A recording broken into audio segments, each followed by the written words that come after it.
What's up guys, welcome back to the Mindful Spoon. In this video, we're going to talk about 10 different interesting signs of low stomach acid. My name's Jen, I'm a holistic nutritionist, and I myself have struggled with GERD, gastritis. For a very long time, I was able to diminish my gastritis and deal with my reflux and have a protocol for everything. And this all came through seeing a bunch of doctors, naturopaths, and specialists in that area. And I learned so much through them, and I learned so much through my own research. And something that we talked about last week was low stomach acidity. And this is something that not a lot of people mention as one of the main things to think about or to focus on when it comes to gastritis and acid reflux symptoms. I mentioned that a lot of times PPIs are given to people with gastritis and acid reflux, and that can actually already lower the acidity in the stomach even more than it already is and cause a bunch of symptoms, but it might make you think that you actually just have a lot of acidity when it's really not. There's a ton of tests and things that you can do through that. You can go ahead and check out that video right here for more information on all of that. But for today, I want to talk about more of the signs, some of the symptoms that I myself felt when I found out that I had a low stomach acidity. None of the medications prescribed to me were able to fully help me entirely, and I know there's other aspects that come into it, but definitely something that I just surpassed and I just never really thought about was the acidity in my stomach and how important it is to break down foods and to absorb nutrients. So without further ado, let's get into the interesting signs of low stomach acid. One of the very first things that I experienced was fatigue. And this happened to me because of the poor digestion that I already had. Since I couldn't fully digest certain foods, and since I was actually seeing certain foods in my stool not fully digested, I came to the conclusion that I also couldn't absorb those nutrients because I didn't even break them down in the first place. This contributed to my feeling of weakness, feeling of fatigue, and this is something that a lot of people come to me and talk to me about, that they feel. They feel fatigued, they feel tired, they feel brain fog, they just feel like they're not there, they're not present. And with that fatigue and with that mental weakness, brain fog can really get to people, and it can actually lead them to have anxiety or panic attacks. And for me, fatigue just took the biggest toll when it came to my work life. I just didn't have the energy to even work out or to go out and cook or to just do anything. The second interesting sign of low stomach acidity is hair loss. Believe it or not, I actually went through this, and it was something that I never even fully thought about until I read into it. Because of the same nutritional deficiencies that you have when you get gastritis or acid reflux from not eating or just from not being able to absorb nutrients, it affected my nail health and it affected my hair health. And I just felt like I looked a little bit different, like my skin looked a little bit more droopy, but it was never anything that I thought can actually hinder me or like make me look different, right? Like my hair felt brittle, my nails felt brittle as well. The third interesting sign is weak and brittle nails. As we talked about, having weak nails is a form of nutrient deficiency or a nutrient malabsorption. You can't absorb it well. This is because we are not absorbing the minerals that we need in order to have healthy nails. Number 4 is belching or burping. This is more of a constant belching and burping, and this can be a sign that you may have low stomach acidity. In the past, I've mentioned the baking soda theory or the baking soda test, and what that is, it's pretty much taking in 1/4 of a teaspoon of baking soda early in the morning before you eat or consume anything. With cold water, you mix the baking soda in the cold water and you drink it.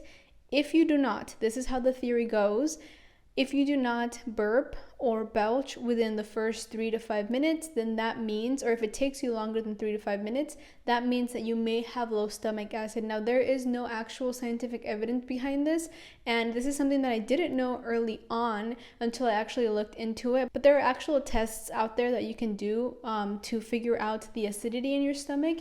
A lot of the times, this is something that you need to speak to your physician about, but the baking soda test is more of like a theory that's out there. Okay, so back to burping and belching.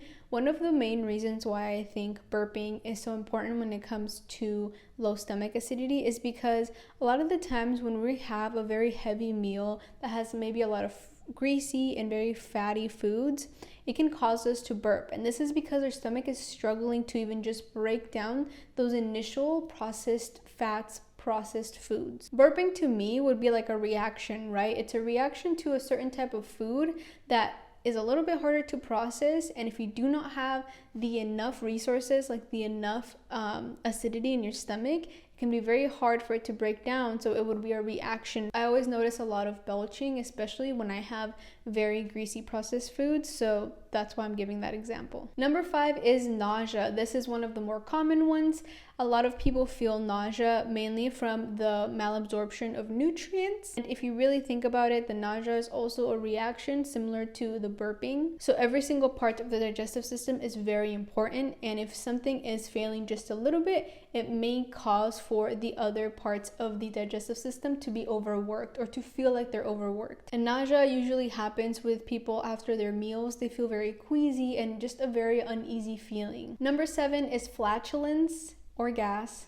This is more of an excessive gas production, almost to the point where it's very uncomfortable, especially when you lay down. One thing that I would say that really helped me when I did have that, when I had gastritis a couple years ago, was laying down on my left side was very, very helpful to me. It really kind of eased the discomfort. Another thing that really helped me with that was chamomile tea was pretty good with that as well. Number 8, like I mentioned earlier, is sometimes people see certain types of foods in their stool, and usually this happens when the acidity in your stomach is just very, very low, and there's just nothing for them to break down, so it just goes right through you in a way. Usually one of the things that I've noticed though is a lot of people have issues breaking down fats, and that's what's interesting.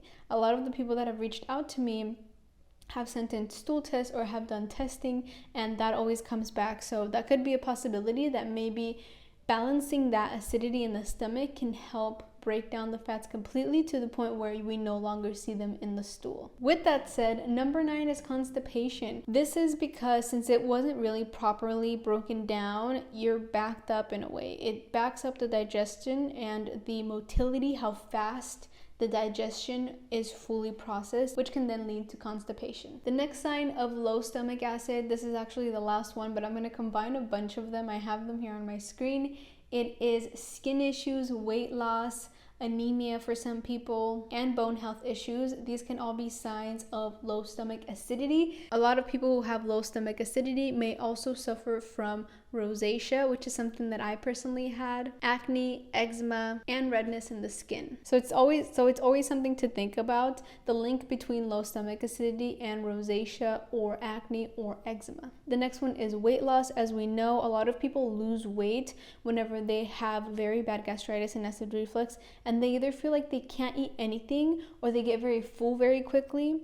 There is a lot of different reasons for why there is very crazy weight loss with these issues, and it's not healthy weight loss to the point where like you feel fit and strong. It's actually a separate case. You feel a little bit more weak and you just feel like the weight loss just doesn't look good on you. Next is bone health. There could be a possibility that there is a calcium deficiency there somehow, through the lack of acidity in the stomach. So that's something to look at as well as low iron. Low iron can actually lead to anemia for a lot of people, and low iron can happen sometimes through the low acidity in the stomach. These are all possibilities, and these are all very generalized. Of course, there is a more personalized approach that can be taken through a physician, and once you go through a physician, it's always good to touch base on with a nutritionist or a holistic nutritionist just like me, who can help you figure out what meals to eat, what are things that you can bring into your diet, bring into your lifestyle little by little, so that you can slowly start to better your symptoms. As you guys know, if you have gastritis and acid reflux, I always recommend the meal prep that just came out.